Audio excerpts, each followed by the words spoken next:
कर रहे कर्म। ये कौन सी पूजा है आपको मालूम है? इस पूजा का नाम क्या है जानते हो? इसका नाम है त्रिपिंडी श्राद्ध। क्या नाम है? त्रिपिंडी श्राद्ध, पितृदोष निवारण पूजा। त्रिपिंडी का अर्थ ये होता है त्रयाणाम पिंडानाम समाहारः।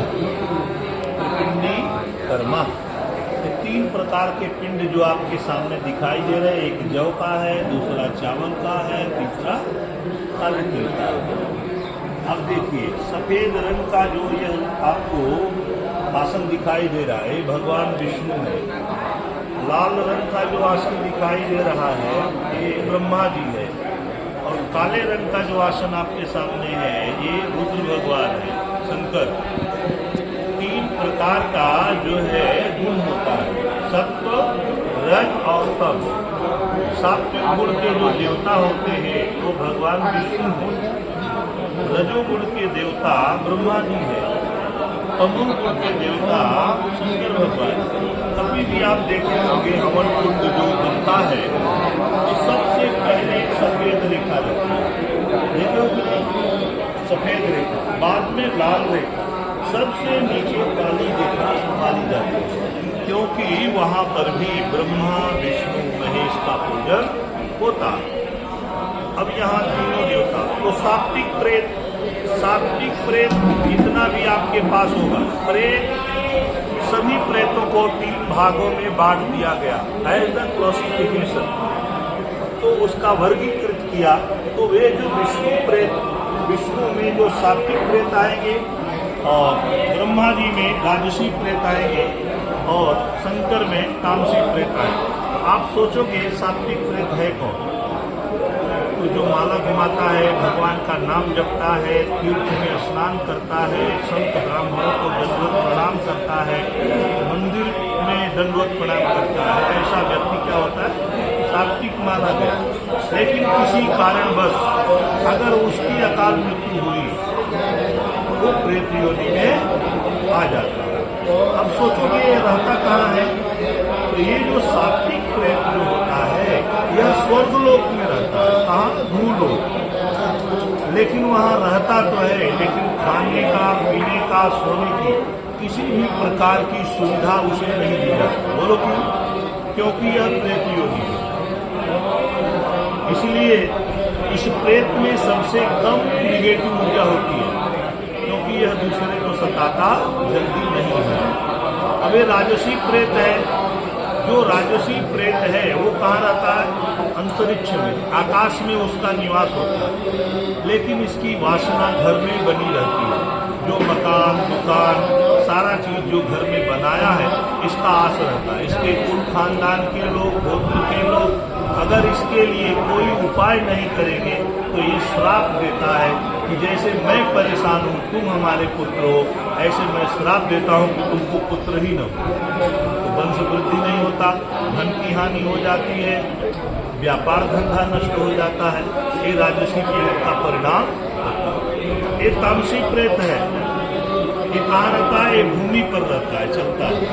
घर में आग लगा देना, बड़ी बड़ी बीमारी पैदा करना, brain haemorrhage, brain tumour, cancer जैसे बड़े बड़े रोगों को उत्पन्न करने का काम भी करता है। करोड़पति को अगर कोई रोडपति बनाता है तो प्रेत बनाता है। एक प्रेत हो गया। आपके मन में एक शंका होगी कि पंडित जो जन है वो कुंडली देख करके और बता रहे हैं कि पितृदोष है, तो क्या प्रेत होता है? मन में शंका हो सकता है। अमेरिका ने इसकी 2 मशीन बनाई है। अमेरिका किसी प्रेत को मानता नहीं है, उसने मशीन बनाया निगेटिव ऊर्जा चेक करने का। और किसी भी कमरे में जब वो घुमाएगा तो उसकी बत्ती जलने लगती है, पता चलता है इसके घर में निगेटिव ऊर्जा है। बिना मशीन के पंडित जी कुंडली से बता रहे हैं और वही अमेरिका के लोग मशीन से निगेटिव ऊर्जा चेक करते हैं। एक मशीन ऐसी भी है जो प्रेत आपस में बात करता है और सारा चीज उसको सुनाई देता है। पूरे विश्व के अंदर सबसे ज्यादा प्रेतों की संख्या अमेरिका, नाइजीरिया और न्यूजीलैंड में। आप सोचोगे ऐसा क्यों होता?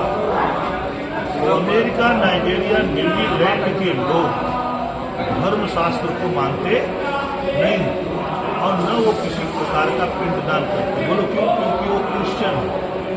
तो क्रिश्चियन मानता नहीं मानता, यीशु को मानने वाला पिंडदान करता। देखो यही रास्ते में आप आते हैं, एक ताबोर आश्रम है क्रिश्चियन का। यहाँ पैसा देकर हिंदू को क्रिश्चियन बनाया जाता है। बहुत से हिंदू भी क्रिश्चियन बनने की इच्छा रखे हैं, वो भी सब देवी देवता का फोटो उठा के फेंक दे। ये ध्यान रखिए कि बहुत सा धन के लालच में धर्म का परिवर्तन नहीं करना चाहिए। यहाँ पर यह चीज बताया गया, नो टॉकिंग अबाउट दैट। इसलिए यहाँ पर जो है धर्म के अपने स्वधर्मम निधनम श्रेय पर धर्म भयावह, गीता में बताया कि धर्म के ऊपर ही अपने जीवन को चलाना चाहिए और दूसरे का धर्म कभी स्वीकार नहीं करना। तो अमेरिका में लोग जब अकाल मृत्यु में मरते हैं तो वहाँ के प्लेट साक्षात दिखाई देते। कभी नल खोलेंगे तो उसमें से रक्त आएगा, कभी कमरे में से रक्त आएगा, ऐसा रक्त। बम्बई में भूत बंगला देखे आप लोग? नहीं देखे? भूत बंगला भी है, सुने हैं ना, एक बार देख लेना। वहाँ रात्रि में कोई व्यक्ति निवास नहीं कर सकता, इसलिए प्रेत है भी और उसके निदान की परंपराएं हमारे यहाँ शास्त्रों में मिलती हैं। तो यहाँ पर बताया हमें नाइजीरिया में जब कोई मकान बनता है तो उसमें एक कमरा प्रेत के लिए बनाया जाता है और उसमें कि जो प्रेत है उसमें आओ और हमको कोई परेशान मत करो। लेकिन प्रेत वायु स्वरूप होता है, वो पूरे ब्रह्मांड में घूमता है, किसी कमरे में बैठता नहीं है। इसलिए इस भारतवर्ष में 3 जगह प्रेतों की संख्या है, महाराष्ट्र, गुजरात और राजस्थान।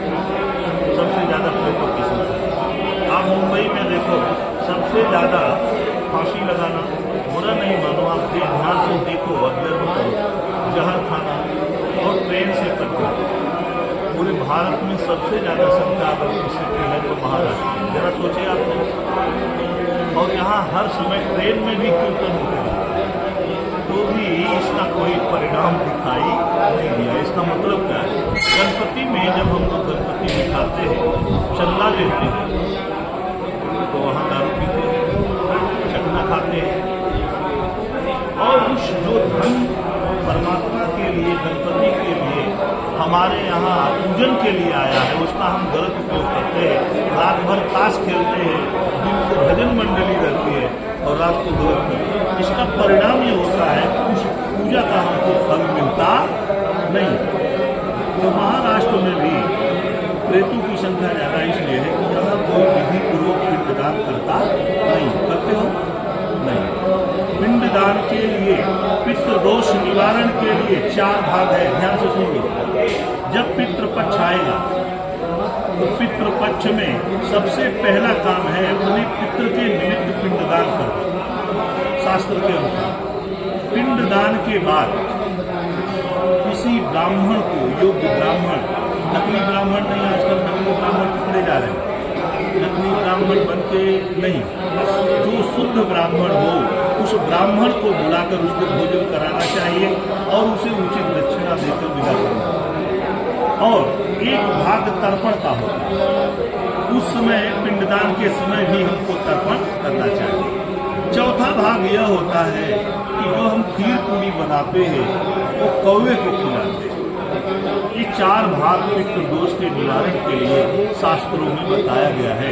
इसको महाराष्ट्र में मेरे हिसाब से लोग खीर पूरी बना के खिला देंगे, लेकिन पिंडदान नहीं करेंगे। इसके लिए हमारे घर पे पितृ, मैं आपको सलाह दे रहा हूँ, हम लोग सनातन हैं, जो हम लोगों का ग्रंथ है इसमें कोई फर्क नहीं है, पर हम मान्यता क्या लिए हम खीर पूरी दे देते, इससे काम होता है। पर नहीं, किसी अच्छे पंडित को बुलाकर अगर आप पिंडदान करते हैं पितृपक्ष में तो आपको बहुत धन का भी लाभ होगा, सारे पितृ आपका कल्याण करेंगे। यही गुजरात में भी, राजस्थान में भी मैंने भूतों का वाड़ा देखा है, जहाँ उनकी बारात निकलती है, बाजे दिखाई देते हैं पर आदमी कोई नहीं रहता। मैं रात्रि में राजस्थान में भूतों का वाड़ा देखा। इसलिए आप लोगों के यहाँ भी मैं यहाँ वाड़ा है, वाड़ा जानते हो, भिवंडी का भी। मैंने आदिवासी क्षेत्र में हमको 4 व्हीलर गाड़ी मिली थी, 2 सेवाधारी मिले थे। मैं गांव-गांव में धर्म का प्रचार करता था। और जो मांस खाते थे, कुत्ते का मांस खाते थे, आदिवासी लोगों को ऐसे तो थोड़ी मांस मिलता, कुत्ते का मांस खाते थे, दारू पीते थे। वहाँ वारकरी संप्रदाय के लोगों को साथ में लेकर मैं धर्म को प्रतिष्ठित करता था और मांस मदिरा जो खाते थे उनको छुड़वाता था। और जो सेठ हमारे साथ रहता था उनको फ्री में दवा दिलाता था, उनकी कोई ज़रूरत रहती थी तो उनको पैसे दिलाता था, और उस आधार पर उन्होंने अपने जीवन को शुभ रखा। धन्यवाद है कि महाराष्ट्र में वारकरी संप्रदाय सभी को अच्छी दिशा में जोड़ रहा है। तो ये हुआ। अब आइए, ये जो मंत्र पिंडदान के लिए लिखा हुआ है, ये अग्नि पुराण में है। पितृवंशे पिताये च मातृवंशे तथैव च गुरु ससुर बंधु नाम ये च नेवान्धवामृता ये मे कुले लुप्तपिंडा पुत्रधाराभिवर्जिता लोपगता चैव। जानधया पांगवस्तथा, आपके पिता के वंश में, आपके माता के वंश में कोई अकाल मृत्यु अगर है, किसी प्रकार की प्रेतिक बाधा है, पितृ दोष बन रहा है, तो पिंडदान देने से उसका कल्याण हो जाए। गुरु ससुर बंधु नाम, आपके यहाँ जो गुरु होगा, कुल गुरु कोई बार बार आके पूजा कराता, अगर वो भी पितृ दोष से फंसा है, अकाल मृत्यु मर गया, तो भी आपको परेशान कर सकता है। तो इस गुरु का भी जो दोष आपको लगता है वो भी नष्ट हो जाएगा। ससुर बंधु नाम, आपके जो ससुर हैं, जो हमारा ससुराल पक्ष से भी कोई प्रेतिक बाधा बन रही है तो वो भी दूर होगा। ये चारने बांधवामृता आपकी जाति का नहीं है, आपकी जाति से अलग है, कोई रास्ते में प्रेत आपको पकड़ा है या किसी भी प्रकार का प्रेत आपको परेशान कर रहा है, कोई दोष बन रहा है, तो वो भी नष्ट हो जाएगा। एमे कुले लुप्त पिंडा, आपके कुल खानदान में कोई विवाह करके मर गया और उसकी कोई संतान नहीं हुई तो भी उसकी सद्गति हो जाएगी। एक बात बहुत अच्छा लिखा, क्रिया लोप गताशैव, जब इसकी क्रिया उल्टी सीधी हम कर देंगे तो इसमें इसका परिणाम नहीं मिलता। पूजा में परिणाम मिलेगा पर श्राद्ध कर्म में क्रिया का कभी भी इधर उधर नहीं करना चाहिए। और कैसे पता चलेगा कि हमारे घर में पितृदोष है? जिसके घर में कोई अंधा व्यक्ति पैदा हो, लंगड़ा पैदा हो, माने अंग विहीन पैदा हो, धन की हानि हो, धन में कोई लाभ न हो, तो समझना चाहिए कि हमारे घर में पितृदोष बन रहा है। विरूपान गर्भस्य ज्ञाता ज्ञात कुले ममा, और आपके खानदान में कोई भी गर्भपात हुआ है तो भी वह शांत हो जाएगा। ये किसी दादाजी का, किसी वडील का ये पिंडदान नहीं है, ये भगवान का पिंड है। किसका है? ये धर्म रूपी पिंड है। कई लोग क्या करते हैं, मेरे पिताजी नहीं तो मैं पितृदोष शांति कैसे करूं? ये काम्य कर्म में आता है। काम्य कर्म का अर्थ ये होता है, कामना लेकर जो कर्म कराया जाता है उसको कोई भी कर सकता है, क्योंकि यह पिंड किसी पितरों को नहीं दिया जा रहा, ये भगवान को ही दिया जा रहा है। इससे प्रेत की निवृत्ति होगी। बोलो सच्चिदानंद भगवान की जय हो।